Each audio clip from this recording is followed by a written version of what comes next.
Good evening, ladies and gentlemen, and welcome to this JPFestival.com Cheltenham preview evening. It's great to have so many people with us tonight. If you can keep the noise down a bit, please, folks, that would be great as we're getting underway now. So, welcome everybody. I hope you're all as excited as I am about the big festival next week. It certainly looks like it's going to be an absolute cracker. In particular, I'm looking forward to the champion hurdle. I'm sure you are too. It's probably the best champion hurdle lineup that I've ever witnessed. So let's hope that the race lives up to the build-up. And our aim is really tonight to enhance the build-up to the festival, to add to the excitement, and hopefully put you onto a few winners. So we are just waiting for our panellist James Evans, trainer. He's hot-footing it from Southall, but he should be here very shortly. But meantime, I'll introduce the remaining members of the panel. So from right to left, we have Luke Tarr of Star Sports. Good evening, Luke. Good evening, JP. And we have Catherine Fry of William Hill Radio. Hello. I heard that. Very funny over that one. And we have... It was a late one for me. Oh. We have Neil Phillips, the wine tipster. Good evening, Neil. Good evening, JP. Good evening, everybody. Come on, let's have a bit of enthusiasm. Come on. Cheltenham's starting next week. Well, not Cheltenham, the festival's starting. And we have Rory Delagi, freelance writer and broadcaster. So we're going to crack straight on. Basically, we're going to be looking at the three main races each day, and then take a look at the handicaps at the end. So starting off with the Supreme. Going to get Rory to kick us off on this one. Irving, unusually perhaps, is a reasonably strong English favourite compared with an Irish favourite for this race, the opening race of the festival. I was at Kempton when he won. Thought he was pretty impressive, but he's never won left-handed, because he's never won left-handed. Do you think that's going to be an issue, Rory?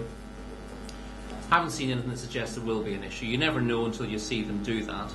I'm not entirely sure how his platform reads in terms of that, but he hasn't given the impression that he needs to go right-handed in his races.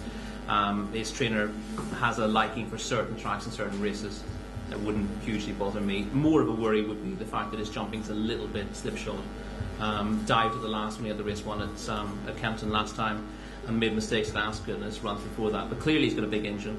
I've heard it suggest that he's too fast for a Supreme Novice Hurdle, but I've never seen that be a problem before. He was placed in listed company in Germany over a mile and 6 when he got the form book comment, not paced to challenge. So I don't think he's going to have any issues staying the trip.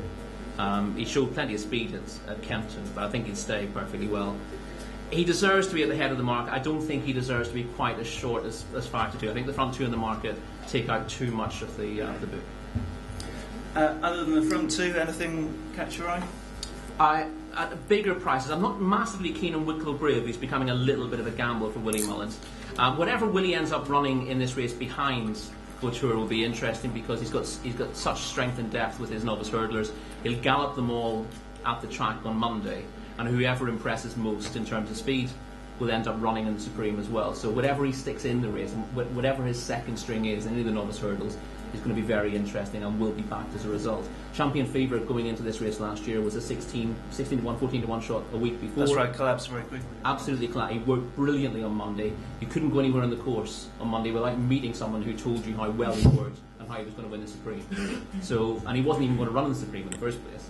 So that will be interesting to see which one of his catches the eye on Monday. I'm not a massive fan of Wicklow Brave because he doesn't have a huge amount of experience, and his jumping's been a little bit scary so far. If he jumps safely, he's clearly got a big enough engine to go close here. But if the Irish, I thought Western Boy was interesting. If he was trained by Willie Mullins, he'd be a much shorter price than he is. He went very close to beating Couture at Punchestown when he made quite a bad mistake at the second last, but recovered well and got to the front briefly on the run-in. The fact that he's trained by Pat Fahey sees him go off at about 20 to 1. That's too big a price in the form that he's shown. And if I was having a bet in the race, I'd have a small each way bet on him. It's a tough contest. Catherine, the Tour, would that be the best of the Irish for you? The Irish novices for me, I can't split them. I was at Leopardstown when Tour won. I was impressed with the slickness of his jumping and his attitude, but to be honest with you, it was just another textbook ride by Ruby. Wicklow Brave, all of them, Valise Lido, I cannot split any of them. The Supreme for me has actually been a bit of a head scratcher. I started off the season being very keen on the Liquidator. Obviously, the Liquidator disappointed greatly in the Tolworth at Kempton. Nothing's really come to light of that run, and I mean, look, he's 20-1. From what you know of the past of the Liquidator, that's a massive price, but it has to be a concern what happened at Kempton. It couldn't have. David Pike voiced beforehand that he wasn't sure that Kempton would suit him, but that just wasn't the course. The horse was beat before he jumped the second hurdle. That in mind, if they've got him back, then 20-1 is a massive price for the horse. You just wonder, he had an unusually hard race at Cheltenham in November, which really there was no reason for him to have. You know, he'd won the race easily. I'm not sure why he was given such a vigorous ride. Really, I agree. I think you do really, don't you? I was being polite as we just started the evening. You don't need to do that. Don't hold back. So. Really, and then I was very keen on the Tallow Tank. I saw the Tallow Tank in the flesh, winning the Royal Bond at Fairy House. Very taken with what I saw. Horse definitely wasn't right in Leopardstown, but obviously we're not going to see the Tallow Tank for reasons which we all know of. To be honest, the Supreme is one of my favourite races, but this year I found it incredibly hard. If I'm to put up a selection each way, I would be with Liquidator, and I'd also agree with Rory, Western Boy. Is it a puzzle for you, Neil, or have you got a candidate that you strongly fancy? I'm already with the Liquidator for this race. By the way, you will get some drink-related tips from me because part of my life is about wine, champagne. But I am objective, folks. Okay, so I've chosen Liquidator for a reason. Okay, you've got to accept the last performance was dismal, and it was very disappointing. But I was so impressed with him at his last run at Cheltenham when he won. And this race as well, the other thing is you're looking at Irving at a price. The price is not attractive. You don't want to go for that. You're looking at, say, I don't know when the last favourite won the Supreme, by the way. It's a little while ago, I think. So looking at that, I'm trying to find a bit of value there. And for me, the Liquidator is going to show the form he showed at Cheltenham last time. As Catherine said, 20-1 last weekend. You know, a few days ago I was thinking Liquidator was 16-1. He's gone up to 20, it seems. So he's got to be worse than each way. It's not a race I'm going to have very much money on any horse in particular. It's a hugely competitive race, and certainly Irving's not attractive. I'm going for the Liquidator. Do you like good ground? Pardon? Do you like good ground? Well, I think he can. The thing is, that's the question. What ground are we going to have next week? Because last Saturday I did a panel at Greatwood, and we were all doom and gloom about how soft it was going to be, and now we've been reassured it's not going to be watered. I think he'd be fine on that. I really do. I think he will be. I think last time it was like Catherine said. It was reminding. I backed him that day. Yeah. I thought he was really, and it was dismal, wasn't it? Yeah. The bizarre thing. Welcome, James. Hi, James. The bizarre thing is that everyone. I wasn't at Kempton that day, but everyone said that the Liquidator looked absolutely sparkling in the paddock, and then that happened. Nothing's come to light. His best two runs have come on goodish ground at Cheltenham. Yeah. Ground slightly on the soft side of good at Cheltenham. So if you're worried about the ground / the track, you shouldn't be. Those are positives for him. The fact that there was no excuse for his run last time is a negative, but he's a big price now. I mean, what price was he straight after Cheltenham? What, in November? Yeah. Yeah, he was back to around about 8, wasn't he? Yeah, he did It's gone. You're not getting 20-1 plus about him. I suppose the other thing is just saying, what ground are we going to have on Tuesday? Is it going to be soft side? Yeah, but is it going to be soft sided good? Because we are meant to get some sunshine coming along. I think it's just going to continually dry up, would be my personal opinion, looking at the weather forecast. Official going as of yesterday was soft, good to soft in places, so that word good is starting to creep into the going description. The opening race, the Supreme, traditionally punters sort of get stuck in, Luke. Have you seen much money for the favourites at the top of the market? This tends to be a bookmaker's benefit actually, which is quite nice. We've had one favourite in 10 years, and that was 10 years ago. And I think what we'll see here is, you if you look at the Tuesday, the prices are going to depend upon one thing and one thing only, and that's Willie Mullins. And he's got Vitor, who I strongly believe will go off favourite in this race. He's got Champagne Fever, Quavega and Hurricane Fly. Now all the firms, all the shops all over the country will have doubles, trebles, Yankees, patents, whatever you want to call them. The general public will open their papers, they'll see the favourite in the first race, they'll see next to it Mullins, Walsh, and they'll get stuck right in. And we've got a solid market here. You know, we've got 4 days to go. We'll have a lot more fun finding races that will cut up later in the week during the evening. But right now, I don't see a whole lot of value on the board. Wicklow Brave 10 into 6. You know, these horses have been backed. Irving 7 into 9 to 4, 5 to 2. The only one that can really dramatically shorten up, and I firmly believe will, is Vitor, who I think will go off 2 to 1 favourite, and that will be on the weight of Irish Money and Ladbrokes, who will be in the ring trying to get it off as short as possible, because it will be the first leg of a lot of multiples. Thanks, Luke. James, is there anything that sticks out for you in this race? At this stage, it's so difficult, obviously, narrowing it down and talking about anything other than Irving and Vortour. Joss's Hill of Henderson's was, I mean, it's got a 148 rating. It was beat by Royal Player, which is another one of Henderson's over 2. I think Royal Player goes for the Neptune probably. Maybe they feel Joss's Hill will be better on better ground, but it just seems I keep getting that. I keep that sort of I get mentions for that sort of thing. Okay. So that's about the only one really that I would be thinking about at the moment. Desi Hughes has got Art of Payroll in, which it could go for anything. It's 12s for the county, but that would be a dark horse. Moving on to the Arkle. In fact, we'll just take some questions, actually. Any questions for the panel? Yes. Can I ask, is Garde Victoire an each-way bet as the ground dries out? At 33 years. Being as he's already running Cheltenham for second, close second. I thought that Rory had they not said that he was going to go to the county?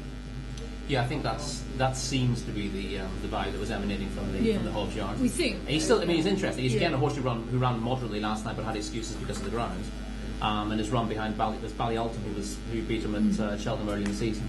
It's a decent performance. The pair of them looked like they were horses with some sort of future. Maybe the Supreme will be tough, but I think he's got a decent handicap mark. And Philip Hobbs is always keen to run his noses at handicaps if they're well enough treated. Cool. Moving on to the Arkle, and the favourite here is Champagne Fever, so I think it's only appropriate that we go to the wine tipster to kick us off for this race. Well, given I'm going to hardly put any money on, I'm going to put a small each-way bet on the liquidator. Champagne Fever's going to kick my festival off with a bang, folks. Sorry, a bit cheesy that one. But in all seriousness, I backed him last year for the Supreme. That was me saying that I really fancied him for that, and that was certainly one of my bets at the festival. I know people are slightly concerned about his jumping. He clearly likes Cheltenham, and we've got the William Mullins machine here, and so I think he's got a fantastic chance, and I think he should be the favourite, and I think he'll win too.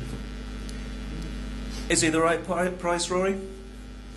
No, he's not. Not on money over fences.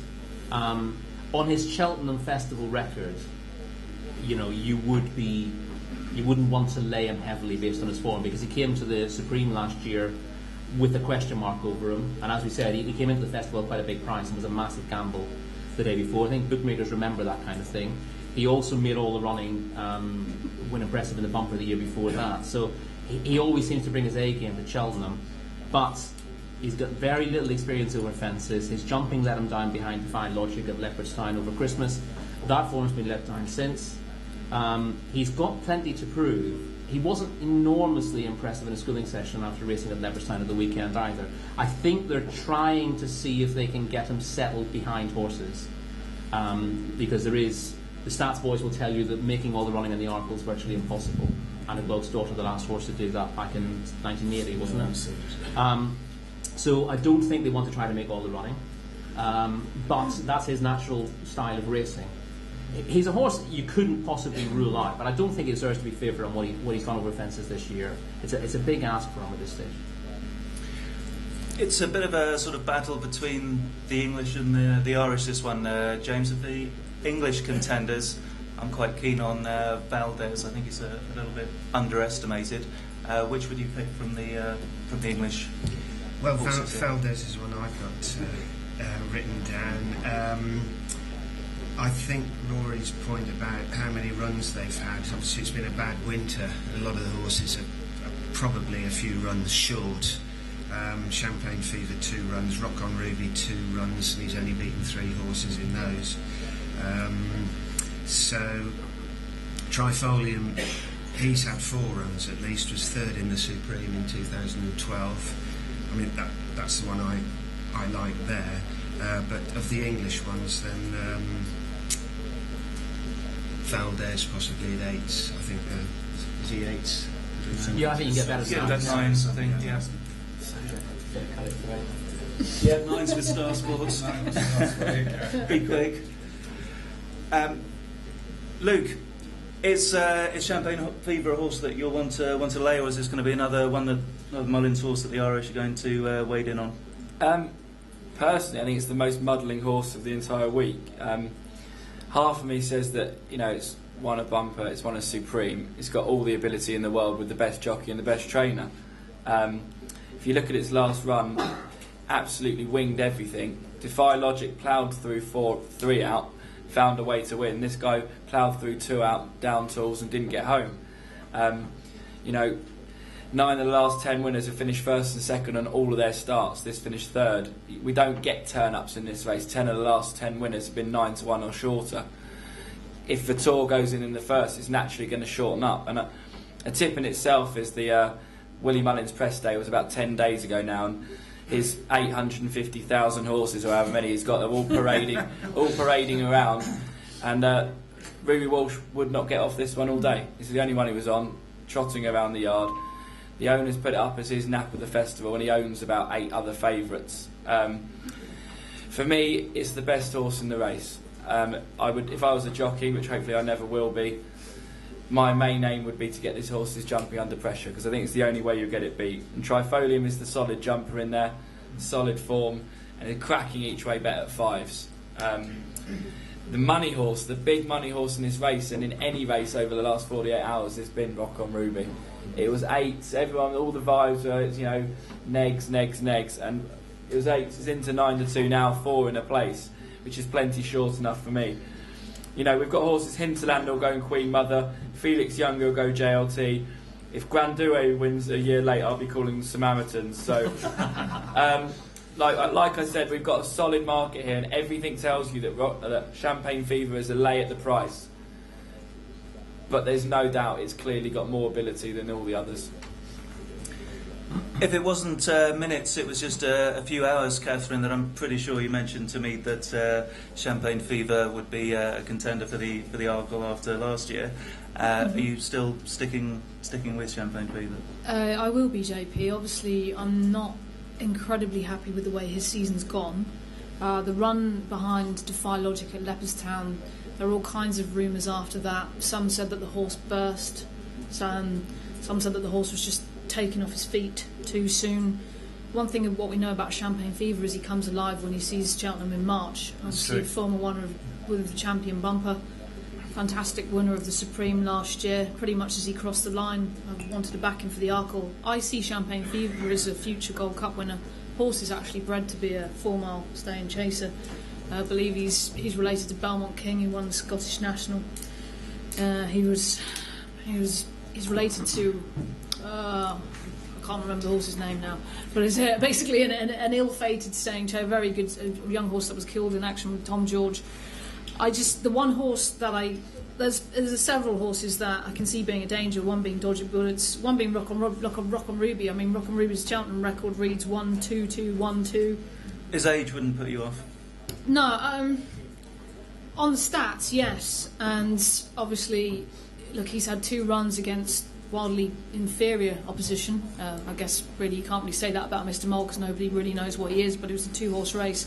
He's a nutter, that's yeah, he is. Well, we know he's that, but No, look, again, Rock on Ruby loves the place. The one horse that I just... Luke says he'll be calling the Samaritans if Grandeur wins. I'll be calling the Samaritans if Valdez wins. I just cannot see it.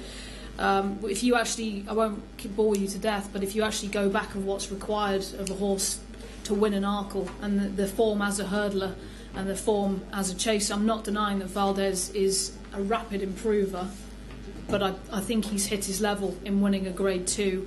His hurdle rating was 132. To win an Arkle, you have to have a hurdle rating of 142 plus. I just can't have him on my mind. My pick is Champagne Fever. Would be absolutely no surprise to see Dodging Bullets and Rock on Ruby in the shake-up as well. Any questions for us on the Arkle? Was it James that said about trifolium? I mentioned it. I mentioned it, yeah.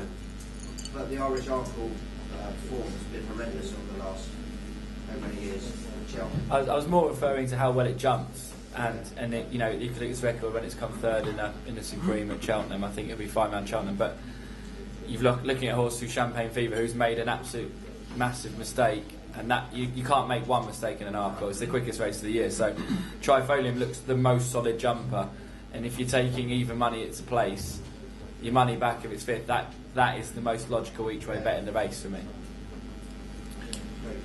Nigel. Sorry, Catherine, you look at Irish racing, Trifolium, do you see him as a danger, or do you disregard Trifolium? No. I didn't mention him there, obviously, because a few others had given him positive mentions. I wouldn't have him down as the winner of the race. And a lot of people, and I mean, I respect Rory's opinions all day long. A lot of people cite the third in the Supreme that he'll handle Cheltenham, but that was quite possibly the crappiest Supreme we'd ever seen run at Cheltenham.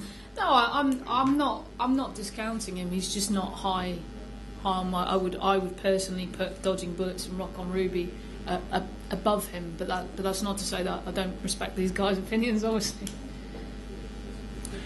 Okay, moving on to the Champion Hurdle, which is probably the race that we're all looking forward to the most next week, and the big race on Tuesday. So difficult to know where to start here because there's just so many good horses in here with a cracking chance. But I think the place to start perhaps is Hurricane Fly, the defending champion. Catherine. How did I know that was coming? Look, those of you who were here last year and those of you who know me know that this is my absolutely favourite horse in the whole world. But what I'm about to say isn't because I absolutely love him, it's because I truly believe it on the form. Because, well, but they said he couldn't do it as a 9-year-old, and he did. People made a lot about his first run back this season, saying, only scrambled home by 2 inferior stablemates. Go back, watch the race again. The horse is as fat as a pig. And one thing about Hurricane Fly, when he was sick in the season that he lost his Champion Hurdle crown, he didn't run with his usual zest. He didn't stick his neck out. There wasn't, bless him, he was trying his heart out in that Champion Hurdle, but there wasn't that electric thing that gives Hurricane his running style. From what he's done, the Ryanair Hurdle in Leopardstown at Christmas, I was worried for him, but he took on O'Connor and took on Jez and he beat them. I firmly believe what he did in the Irish Champion Hurdle last time still shows you what's there. So O'Connor's upsides him, and O'Connor's travelling like the winner. Hurricane puts down at the last, which was very, very. That's not like him at all. He lands flat-footed. O'Connor jumps the hurdle perfectly. Hurricane's still got, he's upsides a horse that is 5 years his junior, and O'Connor is a fantastic horse. I'm a big fan. Hurricane goes away from him still, and Ruby Ross has got enough momentum left in the saddle to stand up and salute the crowd. Ruby wouldn't do, he's no Christophe Soumillon. he wouldn't do that if there wasn't a horse left underneath him. Horse is still rated, I believe, 1 pound inferior of Istabrac at his peak. It is hard. You've got the new one, obviously, who absolutely loves Cheltenham, has that devastating turn of foot up the hill. Arcon, I believe, is a champion hurdler in waiting. I just don't think it's going to happen this season. I think we're talking next season, but he is a future champion hurdler. My 10 to yours. Look, even without the injury, I can't have him at Cheltenham. Ran a cracker in the Supreme, of course he did, come second to Champagne Fever, but he got unbalanced on 1 or 2 of the undulations.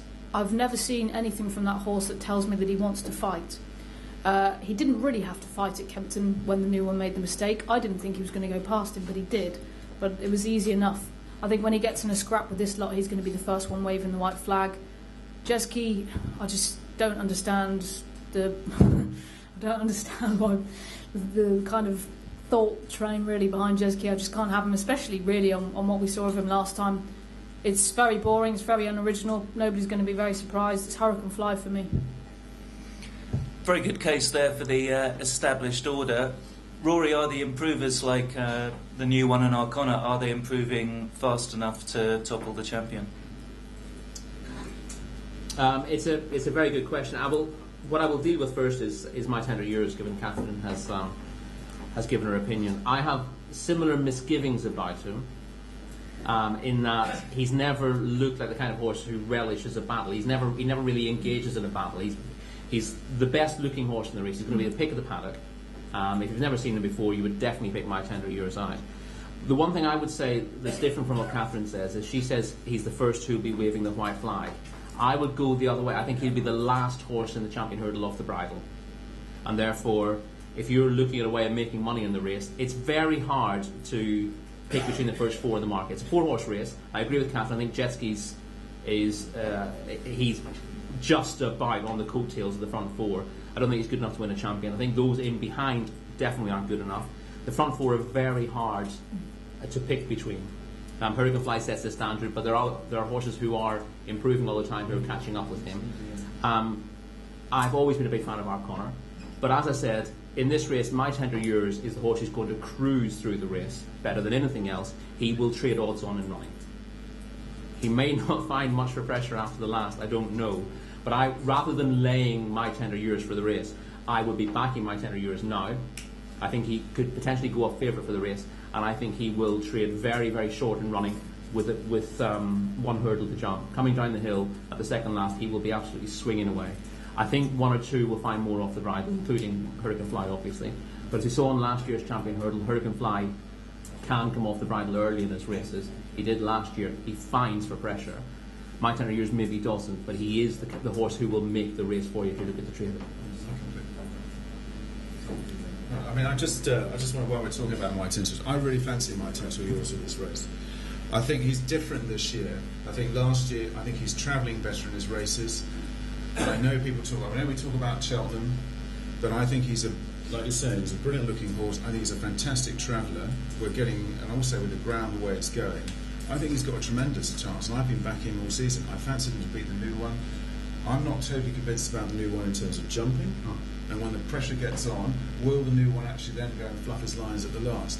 I don't expect my tens or yours to do that. And I feel his maturity versus last year, and the fact he's more settled and travels so well, I think he's a really, really impressive horse. I know we're saying, okay, I know you're saying, Catherine, about Cheltenham, but I think he's just matured. He's a year older, and that's really showing the way he's performing. And I fancy him very, very strongly. You have to say, despite all this, there's a little bit of you that might actually turn around after the champion hurdle on Tuesday and go, we should have all backed Hurricane Fly because of what he's actually achieved and what he's still achieving. But there's an element of actually saying, I want to try and oppose Hurricane Fly, so I'm going for my 10 to yours most definitely in this race. I really do fancy it. Is there a who will start favourite market for the champion hurdle? I think that could be very interesting. I'm sure you could start one, Rory. Chandlers have one, and the Deeps have one on like 60 years. I think that's That's interesting. I really think it's a decent bet. I think we've got the wrong horses at the front of the market. I can see any of the front 4 winning it, but there's no way the new one starts favourite. The new one, for me, potentially is the biggest drifter of the first day. I think he could start 4th favourite for the champion. He could still win it, but the balance of his form and the fact that he's been absent since the Christmas hurdle, etc., means he's almost the weakest link of the front 4 in the market, and he will drift. I think my tender years is the horse that's best backed on the day, and I wouldn't be at all surprised to see him start favourite. James, picking up on Rory's comment that it's a 4-horse race, would you agree with that statement? If yes, which of the 4? If no, which outside of the 4 would you fancy? Yeah, it's a 4-horse race really. I mean, if it was a bog, you could make a slight case for Melodic Rendezvous, I suppose. But Hurricane Fly loves it heavy. I mean, I think the ground on Tuesday, it'll be dead. It'll be struggling ground, I would have thought, even if it keeps drying. Which will suit Hurricane Fly, but I'm a My Tent or Yours fan, I'm afraid. So everything's been said. My thunder's been stolen. So I like the look of. He's a lovely looking horse. Travels well. Ran a good race behind Champagne Fever, but the rest of the time you never see him in a scrap because he generally wins easy. Our Connor, like him a lot too. I mean, he hasn't got to improve a lot. If he had decent ground on Tuesday, then obviously a big player. But it's a great race. It's anybody's guess. But I'm a My Tent or Yours man. Quite a good race for you, this, Luke, I would imagine. Of the 4, is there one that you're particularly concerned about? I'm a massive Captain Seaby fan. Can't believe it's not had a mention yet. Will he lead all the way? Look, I'm pretty gutted I've gone last here because everything that's been said has made a lot of sense, and Rory hit the nail on the head. My Tent or Yours will be the last of the bridle, that I will assure you. This is my big thing of the meeting, my big race of the meeting, my biggest lay of the meeting, which is the new one. How it can possibly be favourite for this race is just totally beyond me for what it's achieved. If you look at how it can fly, it's won 119 grade 1s or whatever it is. My Tent or Yours is an absolute different class horse. People that say it doesn't get up the hill at Cheltenham, I think that's absolute bollocks, to be honest. If you look at Champagne Fever last year, one of the best Supreme winners we've seen in a while, it's beat Jet Ski 6 lengths. I think the 4th is in Hampshire, so I don't buy into that. I think Al Connor was absolutely outrageous when it won there last year. It was 6 lengths behind Hurricane Fly, then a length and a half back where he likes. He's got every right. You look at the new one, 9 of the last 10 winners, the champion hurdle had a run within the last 51 days. He hasn't. 8 of the last 10 had more than 10 hurdle runs. He hasn't. He hasn't got a high enough speed rating. He hasn't won last time out. He's got beat by Zarkanda. Everyone said if he jumped the last against My Tent or Yours, he'd have won. Well, it's not a bumper, it's a hurdle race. He didn't. I think the new one's the lay of the meeting. But and I'm a huge My Tent or Yours fan. But what I would say is this race is why we're at nights like this, why we're racing fans, why we talk about Cheltenham in the pub. There'll be 7, 8 runners, probably 7.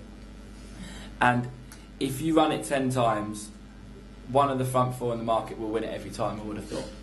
So we're not a firm that does concessions. It's not our thing. I think that's well documented. And that's why they don't like letting me out on my own, because I like to do something. And what I'll say to you is if you find the winner of this race, well done, and you deserve a better price than what you're getting because it's such a tough race. So for tonight only, I'll put a bigger point on the board every single horse. So you can get 3.75, the new one. Hurricane Fly is nearly 4-1. Al Connor 5-1. My Tent 11-2. Annie Power Wet Round, so Jet Ski 10-1, etc. So we'll be coming round, or Alex will be coming round afterwards with the forms where you get your free £50 matching bet, and you're more than welcome to have 1 point bigger every horse in this race.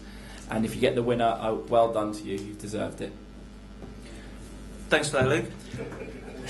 Before we move on to the Wednesday races, any questions on the Champion Hurdle or the other 2 races that we've covered? Stuart? Can I just ask, Hurricane Fly, is it a 10-year-old, is that right? Yep. And has a 10-year-old ever won the Champion Hurdle? Couple of good ones. Sea Pigeon, Hatton's Grace. Sicken. Yeah, Hatton's Grace. Hatton's Grace. Yeah. Going back a bit. Both, interestingly, We'll worry about both that. 10-year-olds who won this race before won it again as 11-year-olds. Yeah. So he might not be finished yet. So do the double. Oh. Will? Would you say that the pace is the biggest factor in Hurricane Fly? I've seen suggested that a strong all-round gallop doesn't quite suit him because of the type of foot. So if they don't go, because Captain Seaby was entered, so do you think that strong pace would make his chance better, essentially? No, I think when you were looking at the race, when it was looking like it could be like a 6-runner race, It's going to be a tactical affair. So small runner, tactical affair. Who does that play his hands into? Howard can fly more than anyone by a long shot. Putting Captain CB in there to bowl along in front, that's a real help for my technical. Why they didn't leave one in there in the first place, I've got no idea. But I think it's a massive negative for Howard can fly. Nigel? Sorry, Jay. It's all right, no, go for it. Now Captain Seavy's in, does that not make Jeski a decent each way bet?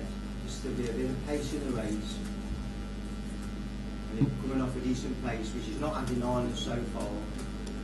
Would be staying on the hill pass. He'd need to be any good, wouldn't he? Yeah, I think that's the problem. I just don't question. think he's good enough, personally. Can I just say that last year he didn't have a decent prep into the Supreme and was not far behind. He got a shit ride. Well, He has. this year, well, he had a layoff from, was it Christmas? Yeah. Up to March. Whereas this year he's had a decent prep into the race. Yeah, He's also got Barry Garrity riding instead of 18 it was it Robbie Power in the Robbie Power Supreme, last year. yeah. It didn't give him a great ride, Desperate but ride. he only would have finished a slightly closer third in the Supreme. And his prep was fine last year. They didn't have an issue with him. It's just that most people said he would have been better with a prep race rather than he had an issue. I've seen nothing with jet ski to suggest he's champion hurdle class. Simple as that. Yes, sir. What do you guys make of the injury scare in the week for Mosen of yours?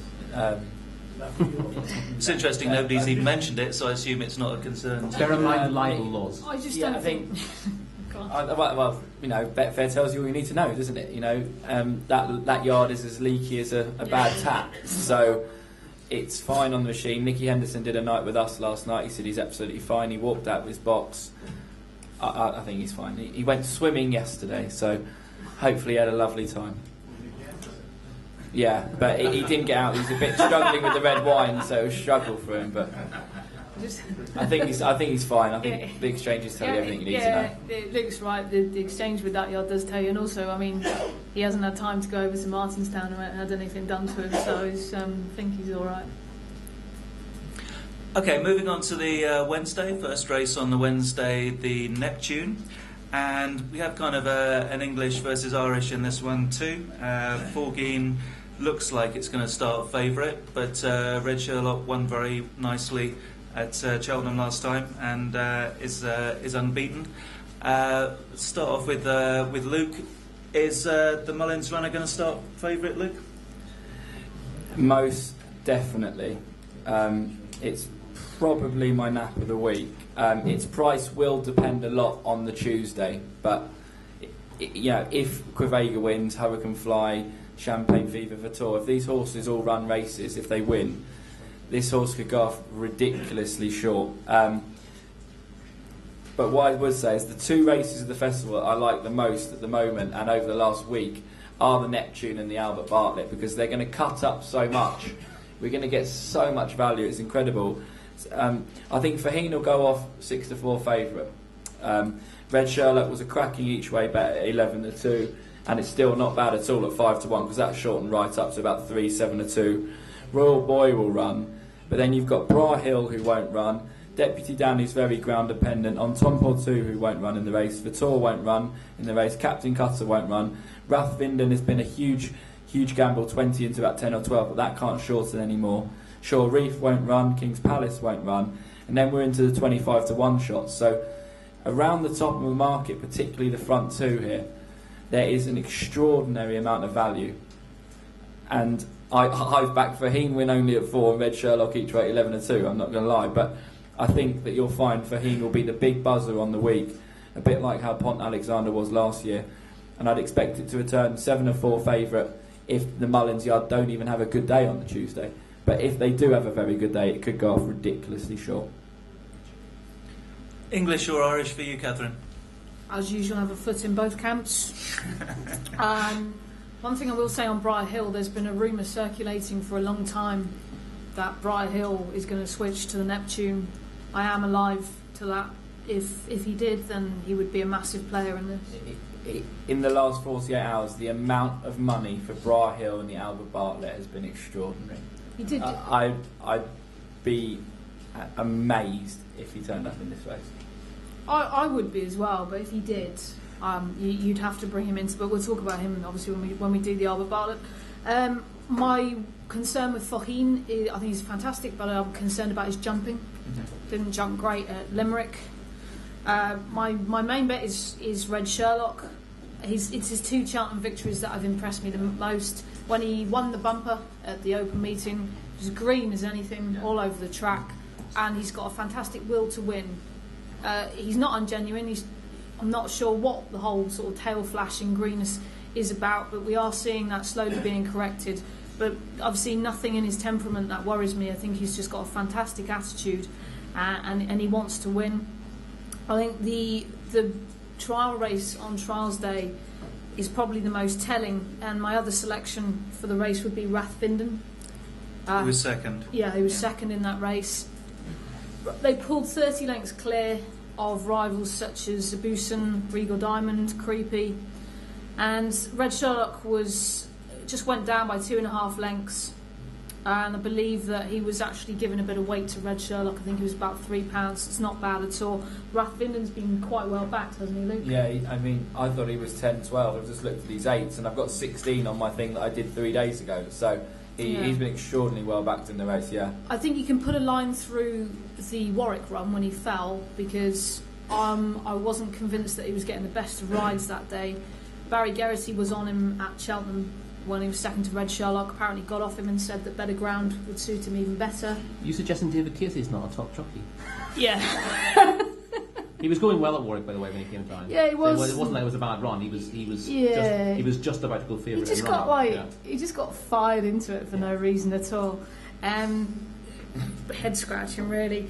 They're the 2 for me. Faugheen, it's just the price that Faugheen is. So I wouldn't be risking that price with his jumping. It wouldn't surprise me if he won. So main bet is Red Sherlock, and if you can get any each way price at all, which he is, any each way price about Rathfinden, then it's worth looking at as well. Rathfinden actually started favourite in the race when beaten by Red Sherlock. Which of the 2 for you, Rory? I personally think, although they've got Briar Hill for the Albert Bartlett, I think they're on Rathfinden in that as well. I know that Ronnie Bartlett, who owns Rathfinden, won this with Simmonsy, to give it its correct pronunciation. But Rathfinden's an out-and-out 3-miler for me. He looks a thorough stayer. He will handle better ground, but of course the issue with better ground with him is that he'll want more of a trip. So he was a big price a week or so ago for this, and he was an interesting one on or no bet, but he makes more appeal for me as an Albert Bartlett horse. I like Red Sherlock a lot. I think it's worth saying that we are non-runner, no bet everything this evening, yeah. just to let you know. So it's not only we are. Red Sherlock was. I wrote a preview of this a week ago, and Red Sherlock was my pick. I would rather see soft ground for him, merely because he's shown that he handles it very well. Catherine mentioned the fact that he flashes his tail. That clearly doesn't stop him. He responded really well to pressure when he beats Rathfinden here. I wasn't absolutely convinced with them coming into the race, but very, very impressed with the way they did it. I liked Obuson, who was third in that race. I think he's a nice horse, and the fact that they put miles between themselves and him suggests that that's the strongest piece of novice form I've seen in the UK this season, at any distance, quite frankly. So I like Red Sherlock a lot. I agree, Luke's point is very, very valid. There's no depth to this race.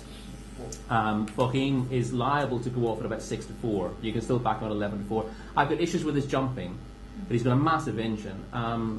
James was reasonably keen on Joss's Hill for the Supreme.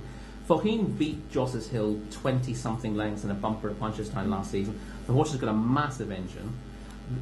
My issue with him is obviously that his jumping has looked iffy so far, but at the same time, because there's not an awful lot of competition in this race, he might get away with making a mistake or two. We saw that with French Holly when he won this race easily. He made mistakes at almost every hurdle in the race.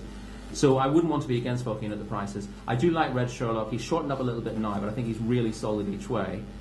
Whatever Willie Mullins' second string is interesting. I thought it might be a horse called Sure Reef, but there is a lot of talk about Sure Reef now going for the Coral Cup, I believe. Yeah. And if he does go for the Coral Cup, he's a really interesting horse. Very classy on the flat for Mick Halford. He had an injury problem before he made his hurdles debut. He was impressive in a very odd race at Leopardstown in January, where he looked like finishing last for a long way and then came past the entire field before the final hurdle. He will improve more than a stone for that run, and he's an interesting runner wherever he went. I've actually backed him for this race at a big price, but I suspect he goes for the handicap, and I also suspect he's very, very well treated when he goes for that. He's come out of the Coral Cup.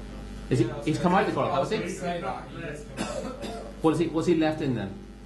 He came out of the 6-day deck today. Okay, well, I'll tell you what, if he runs in this, whatever Willie Mullins' second string in this race is, goes off third favourite at around 5 or 6 to 1. And it's a case of working out which it's going to be. He was the horse that I thought could be a springer in the market.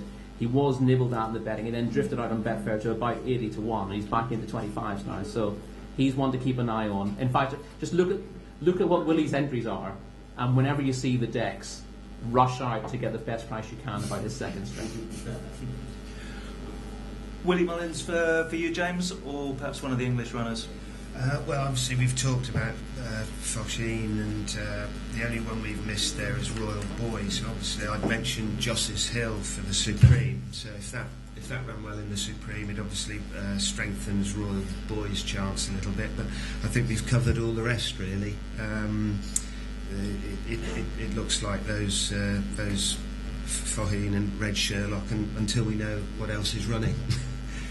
But if Joss's Hill ran well, Royal Boy might come into the equation then. Neil? I think we've said, I'm a Red Sherlock fan. He's been very impressive at Cheltenham. I think the one horse that I'm concerned now because of the ground, I think a week ago I was really keen on Deputy Dan, because taking the 16s and looking for a bit of value, I watched him win. I backed him at Chepstow, I backed him again last time as well. And certainly with the ground, I think he's got an each way chance if we get some soft ground. I mean, if we get a bit of soft in there. At the rate we're going, we're probably not going to get that. If we'd been here a few days ago, I would have been really banging on about Deputy Dan. But now I think we're saying for the dead ground, and he's probably just going to get run out with it, which is a real shame. He'll not. If it's good ground, he won't run. He'll run on the Albert Bartlett. That's what Oliver Sherwood's always said. Soft ground this race, good ground Albert Bartlett. So that's why he's gone weak for this. Yeah. But I think he's a good horse. I think he's underrated, in actual fact. I think his last performance has been underrated, really, for me. But in terms of a win, in terms of where I'm going to go, the main bet in this race is going to be Red Sherlock. He was great last time. Red Sherlock for me too, but just to throw in a quick word for Ballyalton, which hasn't been mentioned. Good form earlier in the season, disappointed last time, but I think he'll improve with the better going that we look sure to have on Wednesday. Okay, so moving on to the RS. Sorry, JP, can I just throw one horse that hasn't been mentioned in there, just as one to bear in mind, because it only has 2 entries for the festival. It's David Pipe's Anton Pourtout, who cost an absolute fortune. Was a wee bit disappointing first time out, but he ran at 2 miles in Haydock, and that was too sharp for him. He won very easily at Ascot last time. It's hard for him to weigh up, but the runner-up was a decent horse, and he absolutely slammed him. He's one of those who's very, very hard to weigh up at the moment. He's got an entry in the Coral Cup. He's got an entry in this. I'm not sure which one he'll go for, but he is one of the very few in that race who's potentially better than we've seen. Moving on to the RSA Chase on the Wednesday. Favourite here looks like Ballycasey, but there was a bit of a drift on Betfair and with the bookmakers yesterday, I think it was, or the day before, and he did actually fall in a schooling session at Leopardstown on Sunday. Would that concern you at all, Catherine? Yeah, it does concern me slightly, but then Rule Supreme, I believe, fell in his schooling session at Leopardstown before going on to win this race. To be honest, Ballycasey I think he's a bit of a talker. I don't think he's probably got enough experience for the rough and tumble of this race. He is quite lightly raced. I saw him at Leopardstown and was quite surprised. I didn't think that I would be as impressed as I was. But still not enough to have him on my mind. To me, the Irish horse of note here is Morning Assembly. Fahe's horse. When this horse won his Grade 1 in Punchestown last year, I immediately thought of him as a world hurdle type. He was sent chasing, jumped pretty well in the main when Ruby rode him at Punchestown, stayed on very strongly. I know he was beaten by Carlingford Lock at Christmas at Leopardstown, but that doesn't concern me too much. The one thing that does concern me is that he hasn't had a recent run, and normally every horse going into the RSA needs to have a run within a certain number of days. I'm sure Rory will tell me what it is. Apparently, the last horse to have won the RSA without a run in the calendar year is 1962. That's it, yeah, something. Wow. So yeah, obviously that is a concern. 10 of the last 10 winners have run between the last 24 and 53 days. Yeah, so obviously big concern, but I backed him before he was put up by Tom Siegel anyway, so I was quite happy about that. Other horses to note, O'Phelan's Boy. I know Rory's quite keen on O'Phelan's Boy as well. I was very impressed with his jumping at Ascot. He jumped very straight, very dead, very accurate, which is what you need in an RSA. He's pretty tough. He had a bad scope on his previous run and ran like a drain. To come back from that, did a bit of a dawn approach really. To come back from a run like that and to win in such fashion at Ascot, I think you have to take note of him. Obviously, he's been to Cheltenham before, was placed in last year's Albert Bartlett. He's got a bit of festival form under his belt. And Sam Winner, the rejuvenated Sam Winner, obviously tried chasing, actually injured himself over fences. Paul Nicholls has got him right back, gave him a nice little spin at the November meeting where he finished third, sent him out in front, won at Cheltenham in December. He's got vital course and distance experience. I believe last night at the very eventful Betfair preview, Paul Nicholls said that he was going to run in this. They're the three for me. Morning Assembly being the main pick, but I'm concerned about the lack of the recent run. Yet another Mullins favourite, Luke.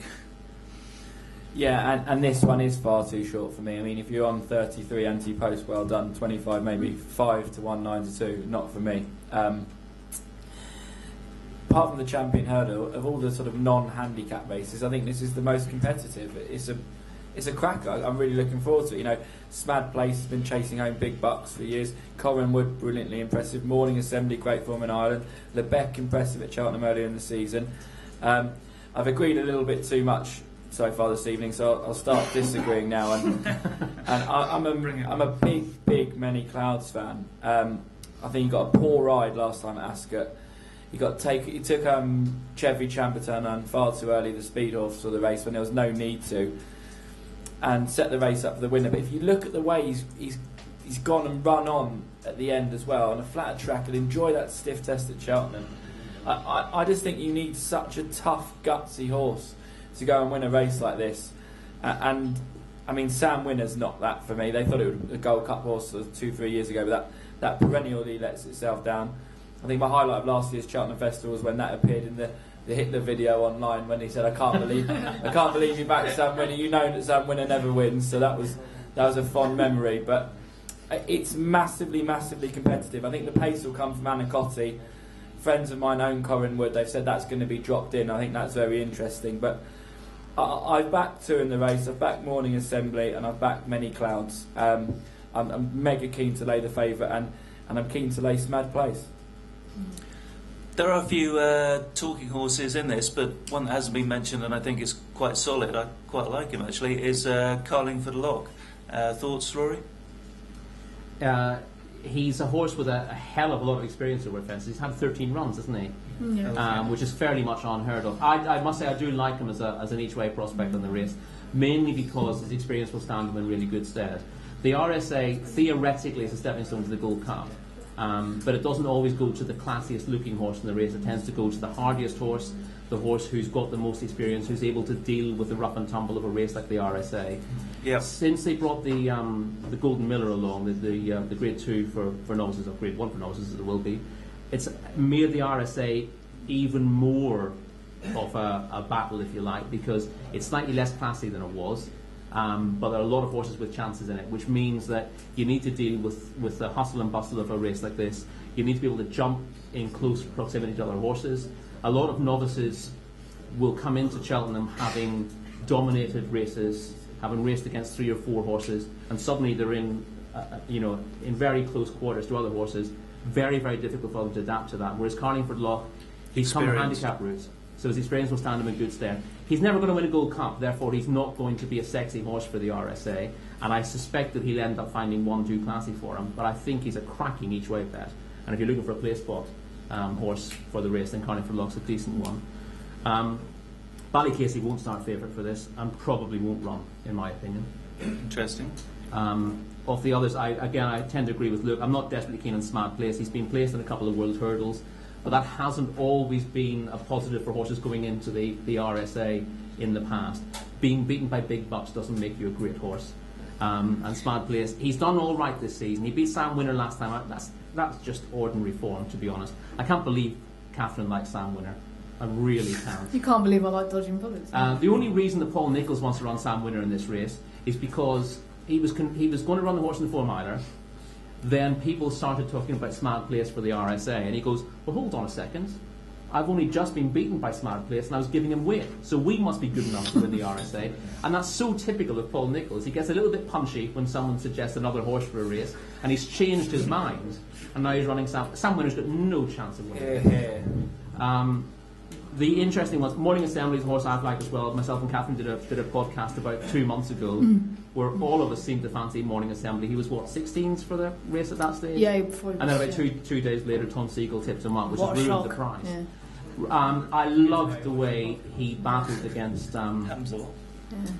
when he won at Punchestown, he won the Florida Pearl. Yes. His attitude under pressure there was absolutely fantastic. Don Cossack was running all over him from the home turn. He threw in the most amazing jump at the second last under pressure, which I love to see from a novice. And then he battled back and headed Don Cossack. Don't really mind the fact that he was beaten by Carlingford Love last time out. I really wish they'd give him a run after Christmas, but it doesn't. It's not an absolute killer for me. He's the nicest horse in this race. If there's a Gold Cup winner in this contest, it's Morning Assembly, without the shadow of a doubt. Slight worry that he's been left alone for so long, but I like him enormously. Corin Wood, by the way, I couldn't have with stolen. No, I couldn't either. Hasn't got a hope in hell. Yeah, Thank God you weren't in Cheltenham. Really nice horse. 2 nights ago. Nice horse. Really but nice that's horse, it. Corin Wood. But what he wants to do, he wants to dominate small fields. His jumping was really good at Warwick, except when he didn't see a stride, and then he was inclined to go right to put himself right. He can't do that in a big field. He's actually a place low of mine. Yeah, he won't be given the room to do that. He then won't have a cut of his fences. If he doesn't have a cut of his fences, he doesn't have the class to get involved. He's a place lay, as Catherine says. James, class or experience for you in this race? Experience for me. I'm a Carlingford lock for this one. He won the Galway Plate on good ground. I don't think they went quick enough at Leopardstown when Ballycasey beat him, and he took a bit of a hold that day. I think obviously Ballycasey is going to have to go a damn sight quicker in an RSA than in that race that day. So I think Carlingford lock at 8s. The Many Clouds O'Phelan's Boy race at Ascot was a good race. I mean, that was a good test for this race, and Many Clouds took on Jeffrey Chamberton, as has already been said. But those two, each way, I'm not surprised Sherwood was very pleased with Many Clouds that day. They just got it wrong. They went far too quick, and if Leighton sort of hangs on, well, it'll be a fast pace, it'll suit him and he'll stay. So 14s he was when I looked, but where is he now? Many Clouds, 14s, yeah. He's got to shorten, doesn't he? Of all the horses in the race, the one that must shorten in the betting is Many Clouds. Neil? I just want to ask just to talk about Paul Nicholls briefly, because did I read a stat the other day in terms of jumpers, the last time he ever jumped winner around Cheltenham? It's quite some time ago. Chase winner. So just one of the things to flag up. I think did I read 53 races or something? That wouldn't be a massive surprise. Ruby Walsh again has had lots of rides over fences at Cheltenham without a winner since Gordon Starr won the Gold Cup. So, I mean, there's the thing for me with Paul Nicholls, which I'm concerned about going into Cheltenham Festival. If you take that stat, he's had a... I mean, he must have been extremely disappointed with Trials Day, everything that happened then. I mean, he was on the morning line that day. It was a big day for him, and he must have been. I'm sure he had a few glasses of wine that night to get over it, really. But I suppose it was really good wine. But just coming back, I think this race is really difficult. I think this is one of the races where I'm trying to say I also a fan of Many Clouds as well. I'm also going to have a little bit of each way on Anna Cossack, because I thought that his performance at Kempton over Christmas I thought that was a fantastic jumping performance. I really enjoyed that. You look like you want to disagree with it, actually, by the way. No, I would make an entirely different point that comes from that race. Okay. Yeah.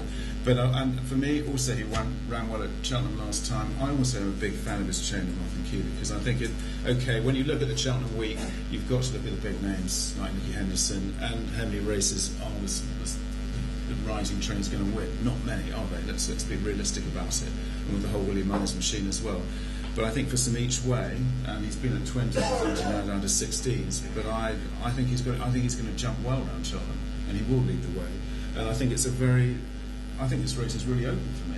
I think it's a very difficult race actually to look at. It's quite 7-1 the field, isn't it, on the Betfair? Yeah, it was earlier. Yeah. Okay, we'll take questions after the Queen Mother, but we're running a little bit behind. So moving on to the big race of Wednesday. Obviously, a lot of people devastated that Sprinter Sacre not running. Real shame for Connections and the sport. But we've got a improving horse inside Agrugi. Done nothing wrong this season. Could argue it's been a revelation. Rory, your thoughts on Side Agrugi? I'll speed things up a little bit here by saying I've got very, very little interest in the Champion Chase. It's a dreadful contest. If it was right-handed, Side Agrugi would win by 15 lengths. The downside is he just hasn't looked quite the same force at Cheltenham. He was disappointed behind he ran respectably, but he was disappointing that he couldn't beat Kid Cassidy in the Schlur Chase earlier in the season. That's a little bit off-putting if you're backing him at a short price. But it's such a horrible, horrible race without Sprinter Sacre. It's going to be interesting in terms of, anything could win it. If Sarah de Grugy doesn't fire. But it's a race that I find very, very difficult to get excited about, so I will cut out very quickly and let everyone else discuss it. Thanks, Rory. I mean, there's just like a lot of negatives about all of them. Luke? You can get me out of the way quickly as well, because I've got no interest either. All I will say to you is 5-1 Captain Conan will go off much, much shorter, and non-runner no bet beneficent is colossal. Possibility of being switched? It doesn't seem like. I don't think he'll run in the race. The owners have always said to me, if Sprinter Sacre doesn't run in the race, it'll run in this, and it doesn't look like it's going to. But if it ran in this, it can't go off anywhere near 6. It'd be half that, and all the money over the last 48 hours has been for Conan. He'll probably go off about 7 or 2 4s. But if someone said to me at the start of the year, Side of Grugy would be 2-1 favourite for the Queen Mother, it just. If it wins, fine, but it's far too short. Catherine? Can't have Side of Grugy at all for reasons Roy's highlighted there. I think his class basically gets him up the hill at Cheltenham when you've got his jockey Jamie Moore has reportedly said to a few people that the horse, I won't use the exact words he used, but the horse hates Cheltenham. I think the horse hates Cheltenham as well. It is an absolute terrible race, really, but I'm interested in Captain Conan. I think the run in the Jewson last year, or the old Jewson JLT now, the 2 mile 5 was beyond him. If you track him back to the 2 mile point, he's travelling over everything. And did a podcast last night with Henry de Bromhead, and he tells us that the old boy size in Europe is absolutely bouncing out of his skin. You can put a line through the Leopardstown run. The ground was too much. He almost slid into his fences. You wish he hadn't have run him there. Take that out. And you're talking about an ARCA winner, a former Queen Mother Champion Chase winner who's been second in the race twice. I think the old boy at 14-1 each way. Yeah, it's a big price. 16s. 16s, even bigger price. Neil, selection from yourself? Side of Grugy. I think I know what you're going to say about his jumping, but it's a dreadful race. And you look at the last couple of races he's won. I think he's jumped great. He's travelled brilliantly. He looked so impressive last time. I've been saying, but you won't come to the hill. But look at the rest of the runners.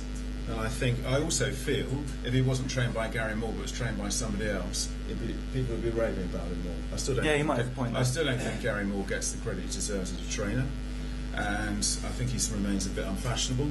And on that basis, I think, given the lack of class in terms of the opposition, he can still run below par and still win this race. What I will also do in this race, though, because I think in terms of a bit of each way, if he does run is wishful thinking, because I think there's a horse that's actually got back into love with racing. He did well at Cheltenham last time, and I'm just going to have a little nibble at that price, which is about 25, isn't it? So I'm going to do that as well. But I think it's pretty short and sweet for me. Side of Grugy, and I will put some money on. The price is too short, admittedly, but he's still got enough class to win this race. In terms of form, his price should be shorter. If you ignore the track and you price them up on the Formula show in this season, he's a 11 to 8 shot, but not at Cheltenham. But in fairness, you're getting close to 3 to 1. Close, you will do, I think, on the day, and that's fair enough. Yeah, okay.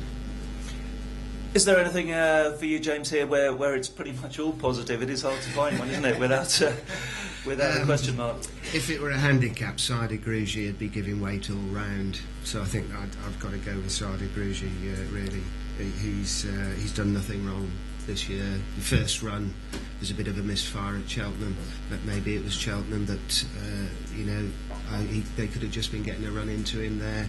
He's done nothing wrong since, so I think Sadi Grugy's a worthy favourite. Excellent.